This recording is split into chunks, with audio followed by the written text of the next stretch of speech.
or actually this year 2026 na pala, ah, mas lalala ang sitwasyon kasi kung walang investments tapos bagsak din ang government spending, eh paano? Tapos dadami yung maghahanap ng trabaho dahil marami rin graduate ng around uh, third week of sorry third is it the third quarter, the second quarter of this year, no? May mga graduates na naman tayo, maghahanap ng trabaho. Kung walang investments, walang expansion ang mga companies, babagsak na naman yan ang ekonomiya kasi yung consumer spending mo ma-affect. Alam mo ano dapat naunahan na natin ng Vietnam eh. Ngayon, naunahan na tayo ng Vietnam, di ba? Kasi nga, yung policy natin paatras eh. Kasi nga hindi na-address yung corruption. Kasi grabe yung corruption. Alam mo sa ibang countries may corruption pero yung hindi naman garapal na ngayon may corruption sa atin, hindi pa natutuloy yung projects. Doon may syempre may konting padulas no pero natutuloy yung proyekto. Kaya yung mga investors doon pupunta sa kanila. Dito, pag pumunta yung investor, nagbigay ka na nga, baka hindi pa matuloy yung proyekto mo. Walang certainty sa sa policy nila. Kaya naalala mo yung nangyari sa Francisco Motors, di ba? Sabi ng Opo. Francisco Motors, they were going to invest $1 billion in the Philippines. Pero they had to go to China kasi ang tagal na nila naghihintay ng permit, hindi nila makuha. Gusto ko lang po ipakita yung graph no mula mismo sa Philippine Statistics Authority. Maaari ba nating may ipakita? Ayan po ma'am.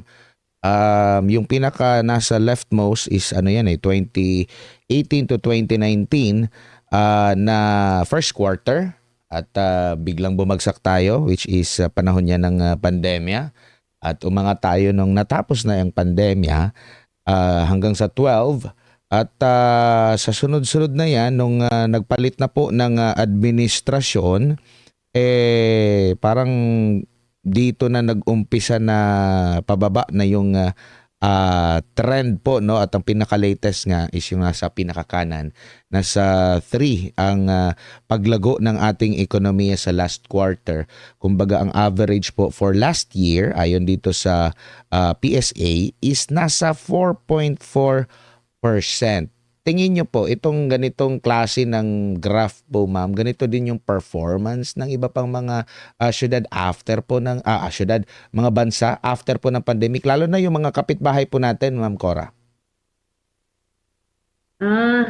Hindi magandang pangitain itong nakikita natin dun sa chart no kasi pabagsak nga yung trend at parang ako ay nangihinayang talaga kasi nakikita mo naman ang potential natin. Kaya nating umakyat ng 7% or more no sa ating ekonomiya. Kasi bata ang population natin, masipag naman yung mga tao. Kaya lang walang trabaho.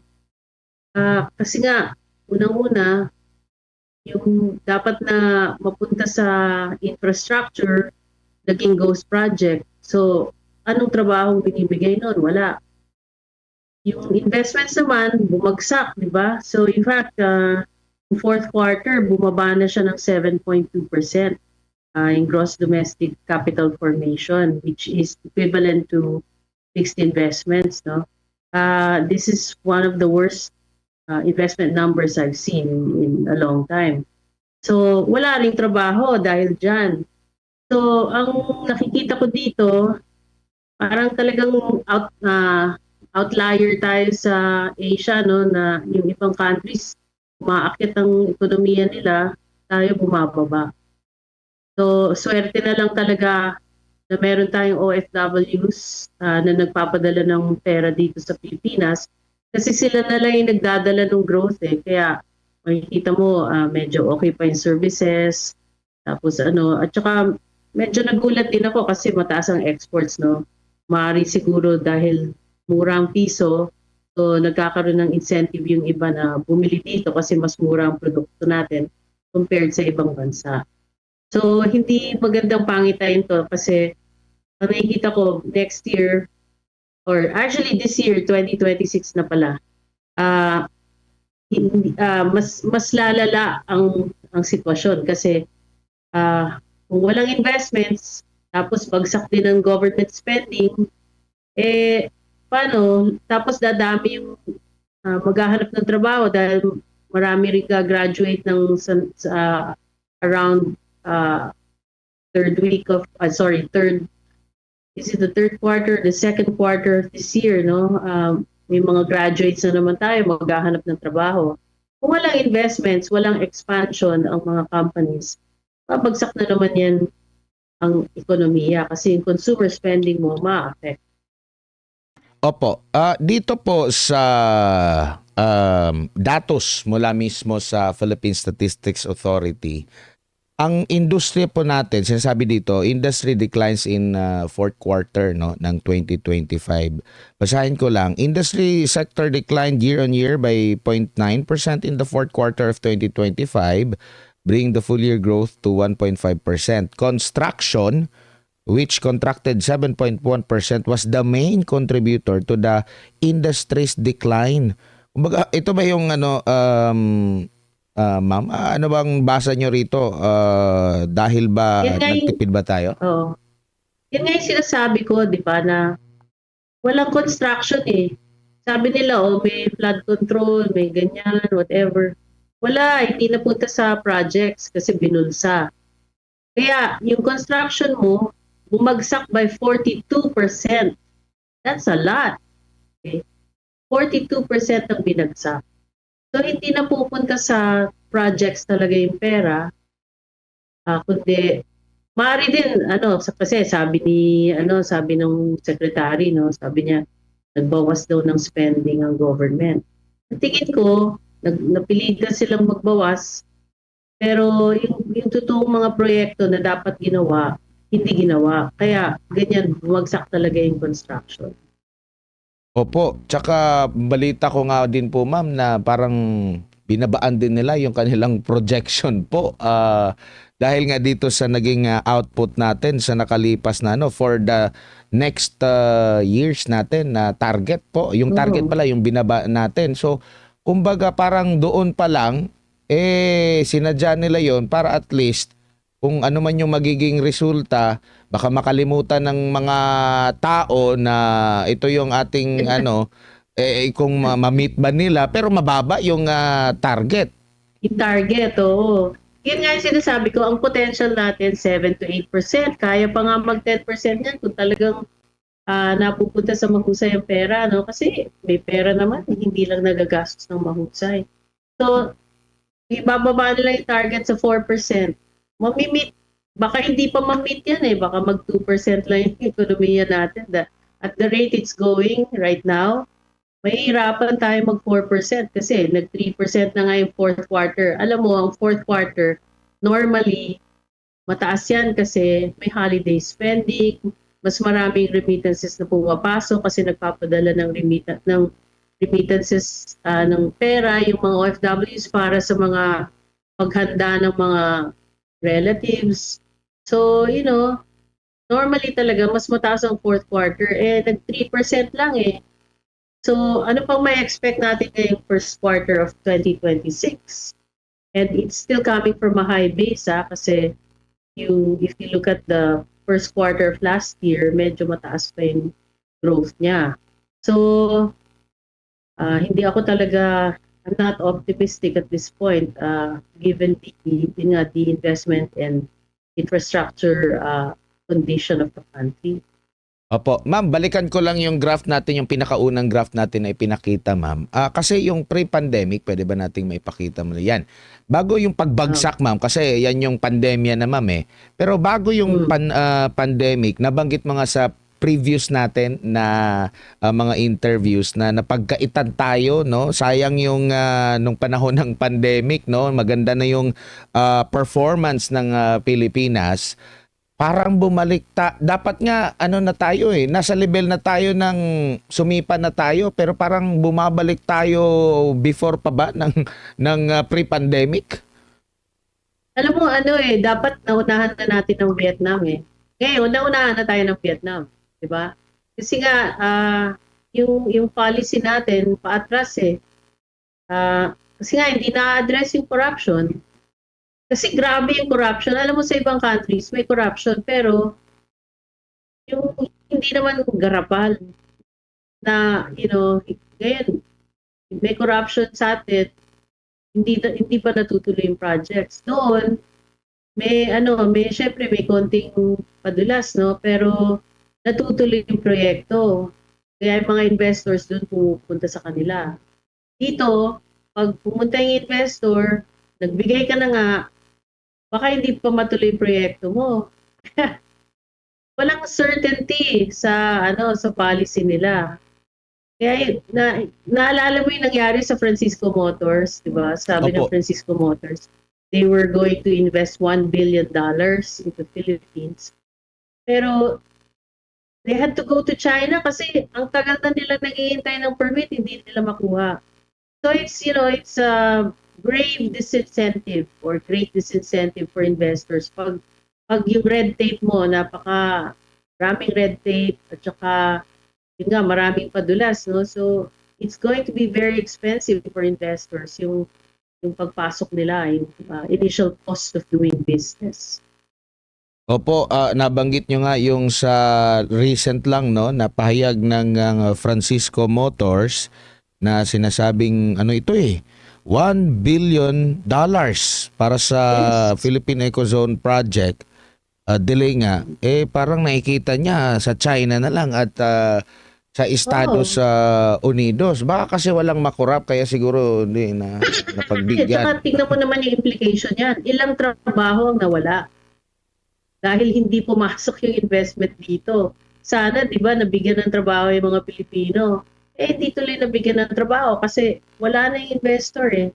At maraming ganyang companies no, na nata-turn off sa corruption dito sa Pilipinas. Opo, ang nabanggit niya dito ng chairman ng Francisco Motors no, na plano niyang magtayo ng integrated electric at hydrogen vehicle sa 30 hectare na special economic zone dyan po sa Bicol Region, Jose Panganiban, Camarines sa Norte. So malaking kawalan ito. Ano pa ito ha? Pinoy pa ito, negosyante Exactly. na discourage. That's what I'm trying to say kasi Pilipino na 'yan. So sana yung 'di ba, mag-invest siya sa Philippines. Pero dahil nga pinahirapan siya, umalis pa tuloy. Kaya nakakapanghinayang talaga, 'di ba? Opo. Dito po sa mga pulisiya po ng ating gobyerno ngayon, saan po ito patungo sa nakikita nyo po? Ma'am, tungo po ba sa paglago ng ating ekonomiya, pagbawi sa kung anumang nawala? Kasi tinitingnan ko yung yung palitan din ng US dollar, masyado nang mataas. Tapos, ang sasabihin lang nila, hindi, malakas lang talaga yung yun yung pang Consuelo de Bobo nila na malakas lang talaga yung US. Tingnan nyo rin sa mga kapitbahay. Hindi totoo 'yan. Mm. Hindi yan totoo. Actually, mahina ang US dollar. And I think the US dollar is at its weakest in 4 years, no?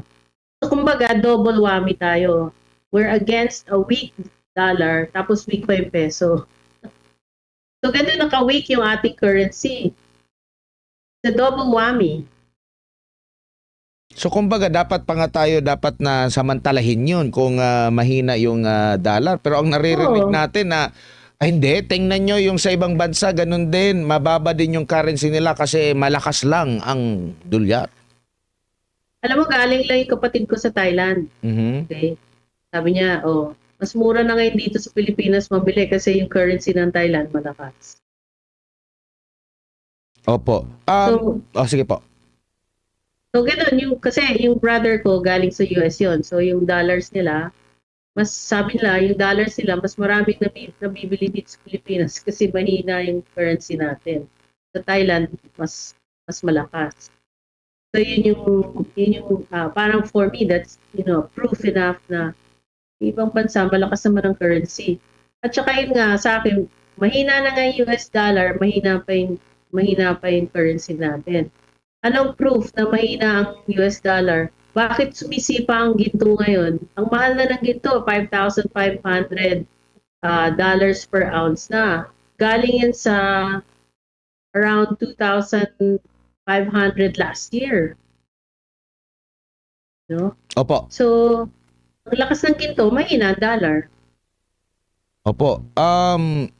Ito pong nabanggit nyo rin kanina na kumbaga consistent ito na nakatutulong sa ating ekonomiya yung mga OFW remittances po. Kasi sa huling datos po na inilabas ng Bangko Sentral, umabot tayo sa 32.11 billion US dollars ang halaga from January to November 2025.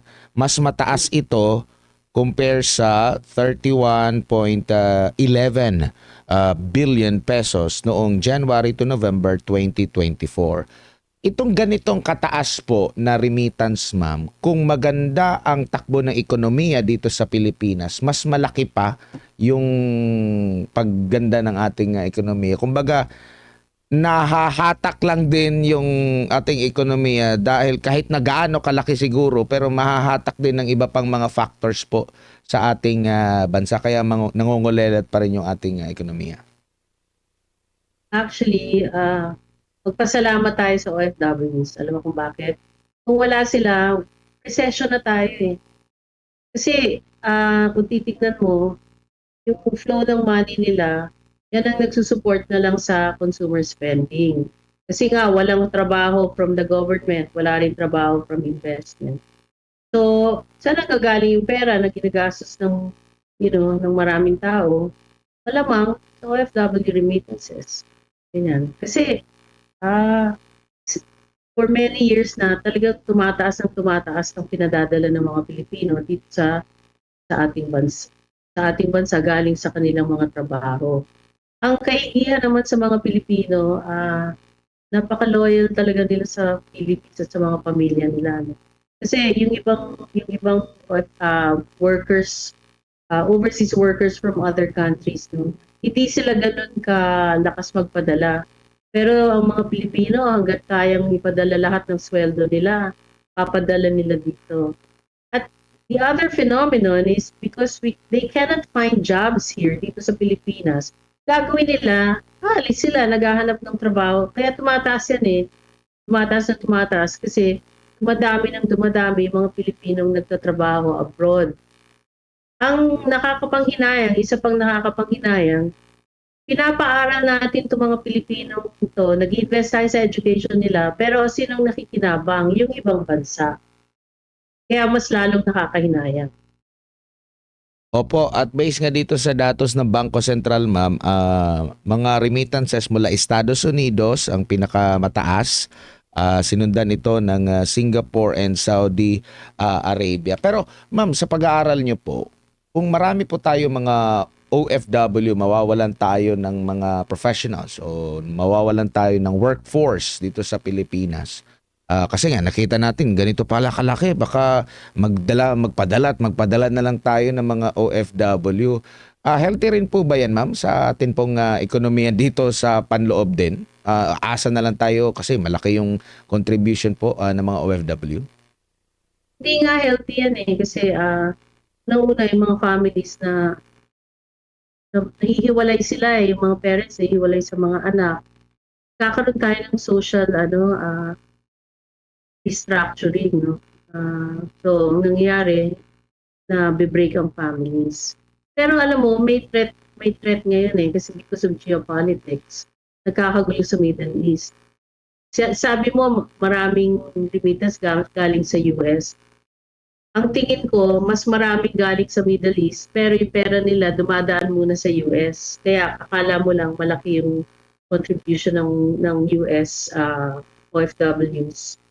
Pero actually, most of them are coming from the Middle East. Kasi they're in the millions in Saudi Arabia, in Dubai, in UAE. Marami yan, ang dami-daming Pilipino doon. So, ang threat ngayon is that nagkakagulo ngayon sa Middle East, di ba, dahil sa Iran. So, hanggang ngayon, wala tayong naririnig sa Pangulo kung anong pwedeng gawin sa mga Pilipino doon in case magkagulo talaga. At kung talagang magkagulo doon, paano, paano na yung remittances kung kailangan silang bumalik dito sa Pilipinas, unang-una, anong trabahong tatapat sa kanila dito? Mukhang wala. Dalawa, syempre, mawawala yung income nila doon and they would be unemployed, temporarily unemployed until they are able to find jobs again in case, magkaroon ng peace sa Middle East. No? So yun yung dinadasal ko din na hindi matuloy yung kaguluhan doon sa Middle East kasi talagang maa-affect ang Philippines dyan.